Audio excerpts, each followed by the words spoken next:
This is Chapter 11, Part 2, an overview of marijuana.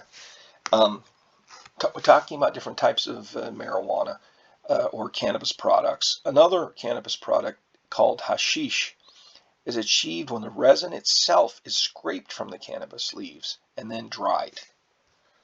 So we're focused there on specifically on the resin itself. So this hashish is either smoked by itself or in combination with, it can be blended with tobacco, and it can have a THC concentration as high as 24%. So again, variations on the concentration of THC and the how powerful this particular drug is going to be. The most potent forms of cannabis are hashish oil and hashish oil crystals, produced by boiling hashish in alcohol or some other solvent, filtering out the alcohol and leaving the residue with the THC concentration ranging from 15 to 60%. So you get some pretty intense, you can get some pretty intense levels of THC concentration that way. So of course that's the story with a lot of drugs, is that what sort of product you get could vary quite a bit in how much of the psychoactive drug is in that product, ranging from very little to a lot. So great diversity there. In the United States, THC is usually ingested by smoking a hand-rolled marijuana cigarette referred to as a reefer, or more commonly as a joint. Now, I don't want to stress terms. I don't like to stress terms in this drugs and crime class, because they change all the time and it's a lot of fashion involved there. So names, are not particularly important. I suppose the method of how it's usually taken in, how the drug is taken, is worth stressing. So the smoking part of it is worth stressing. Exactly how much THC is administered in the body and eventually reaches the brain depends on the specific THC concentration level in the marijuana, often referred to as its quality. How deeply, so that's point number one, is kind of quality issue.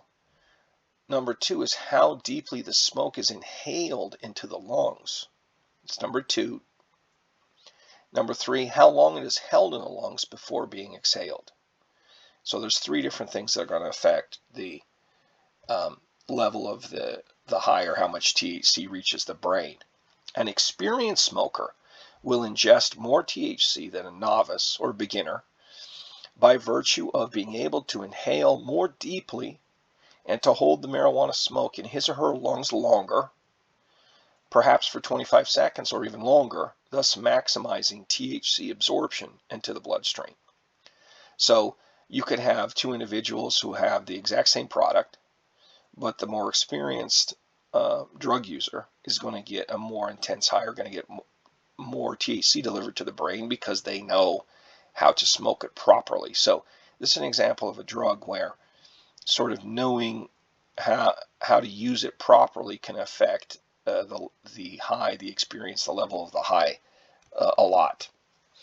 The inhalation of any drug into the lungs produces extremely rapid absorption. We talked about that before. I think this surprises a lot of students, that this drawing in of the smoke of any drug is causes rapid expansion, because people might think, they would think, you've got to inject stuff if you're really going to get it quick to the brain. But this inhalation is surprisingly quick. And if you're somebody who's used these drugs, you're going to know that the effect can be felt very quickly by inhalation. Same sort of thing with something like cigarettes, with tobacco, that you notice the effects quickly through taking it in through the lungs. In the case of THC, effects are felt within seconds, so it doesn't take long to start feeling the effects.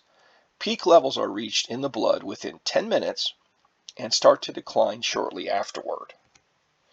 Behavioral and psychological effects generally last from 2 to 3 hours.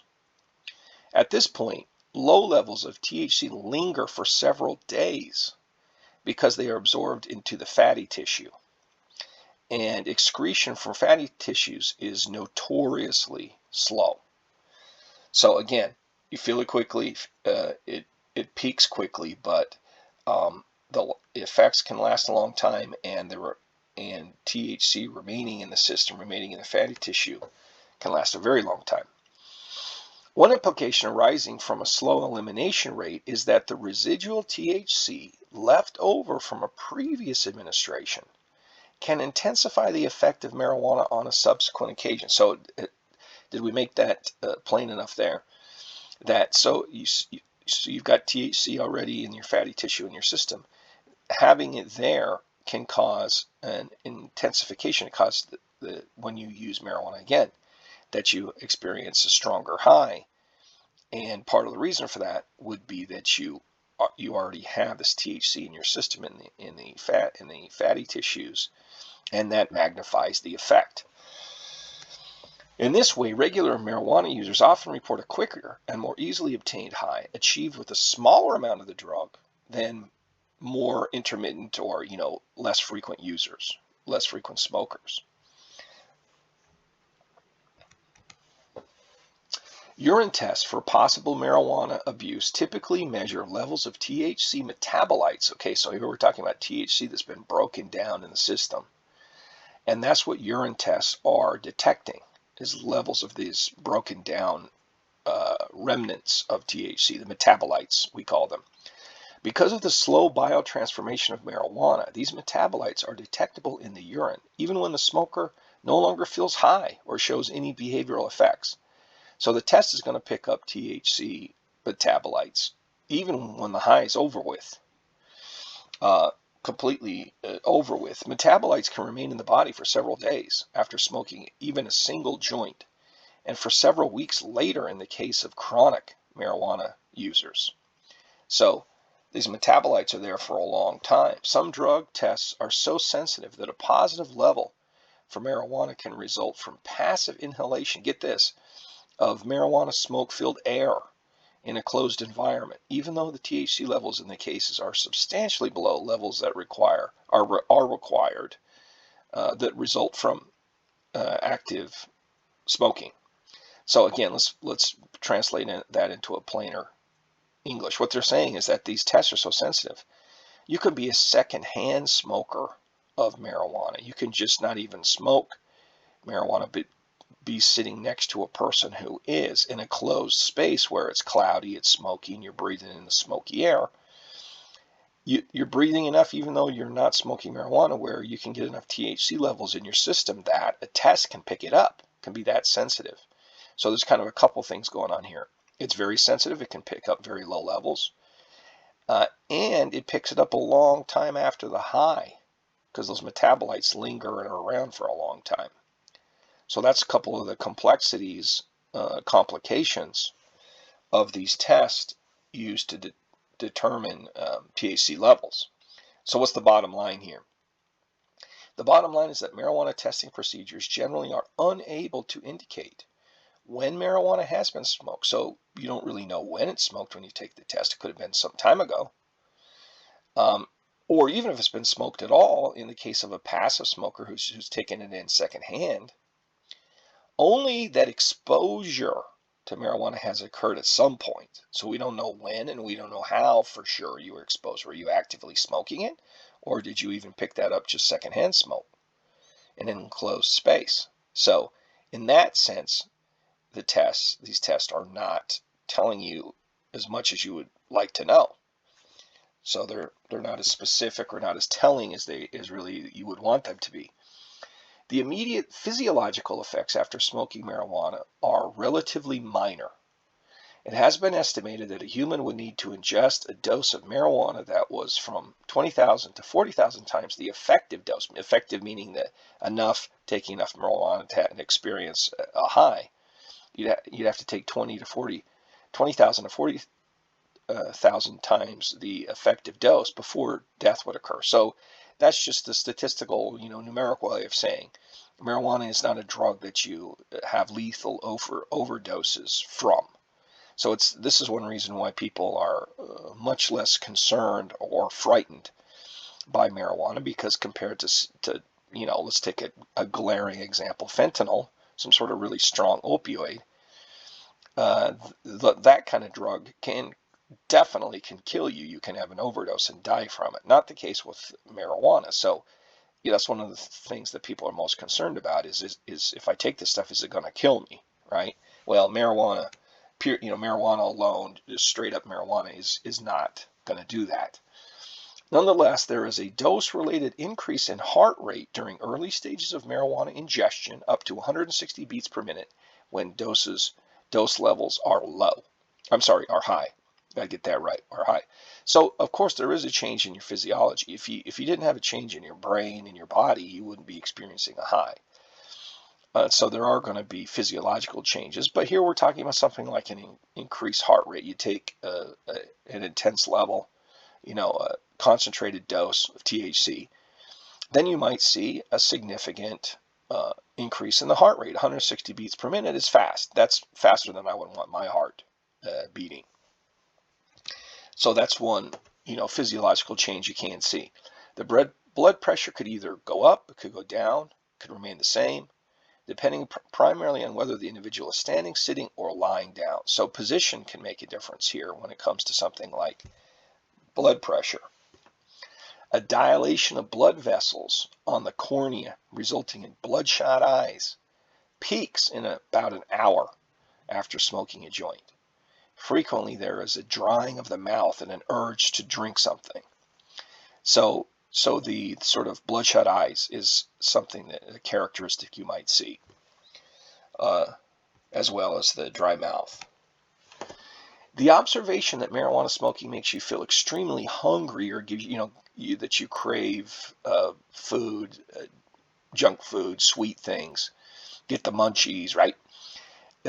That this holds true in studies of North Americans, but this seems to be a little bit, depends on the culture, depends on the environment, depends on the circumstances, because it hasn't been, the research has been done on Jamaicans in Jamaica, and according to their perspective, marijuana does not increase appetite and give you the munchies, but rather it's an appetite suppressant.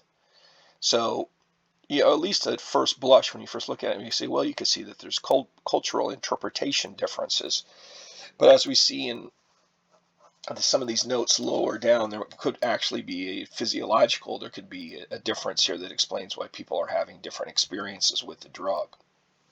So these reactions, being subjective in nature, can very well be slanted in one direction or the other by the mindset, the expectations. There we're getting into culture, people's experiences, what they tell each other, and what people expect to see happen of the marijuana smoker going into the experience. So, of course, that's one thing we probably haven't stressed enough in this course, is that you have social context, cultural context that people can look at drugs or experience drugs somewhat differently, depending on expectations, depending on culture. We'll see more of that when we get to the alcohol chapter as well. Although expectations undoubtedly play a prominent role here, I guess I'll leave that. That next point doesn't want to disappear, so I guess we'll let it sit there.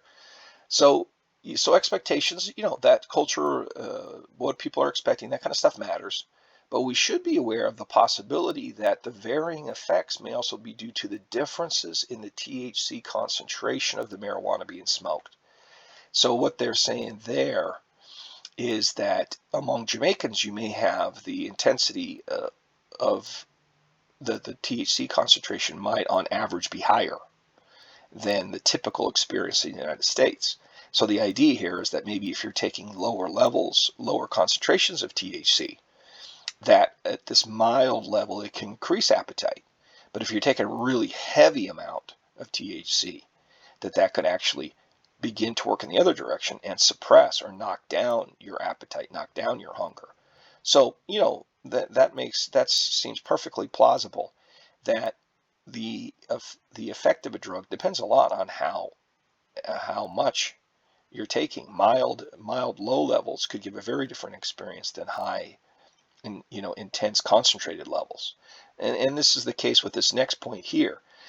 In the case of sexual reactivity, studies of male marijuana users have shown that low-dose marijuana tends to enhance sexual desire, while high-dose marijuana tends to depress it, even to the point of becoming impotent. So you can see here that, yeah, it seems like maybe people are going to have a different experience at mild levels of intoxication versus heavy levels. And in this case, they're using an example of sort of like, how marijuana might affect sexual desire, but it could be a similar pattern if you're talking about appetite as well. Okay, it is quite possible that the enhancement is a result of a brief rise in the male sex hormone testosterone, and the depression, again, we're talking here about sexual desire, depression of the sexual desire as a result of the rebound effect that lowers testosterone below normal levels. So of course, the human body is a complex thing, and if we can start talking about not only the drug, but things that are affected by the drug, like, for example, sex hormones levels. So, we're not going to get too deep into this stuff. It's beyond the scope of this course. But typically, the THC concentration in India is higher than that of North America. As a result, we would expect different effects on sexual reactivity. The same argument could be made with respect to the differences in marijuana's effect on appetite. So, do you see with the similarities that they're drawing here? They're saying that if we're talking about America versus either Jamaica or India, in those countries, the average person taking marijuana may get more concentrated, powerful high, which would suppress appetite or suppress sexual desire. Whereas at mild levels, at a mild level of THC concentration, it could be a stimulating thing. It could stimulate hunger, it could stimulate sexual desire. So both things could be true. Both cultures could be reporting valid things that are objectively true beyond just kind of people's perceptions. Okay, let's take a break there and we'll continue on to part 3.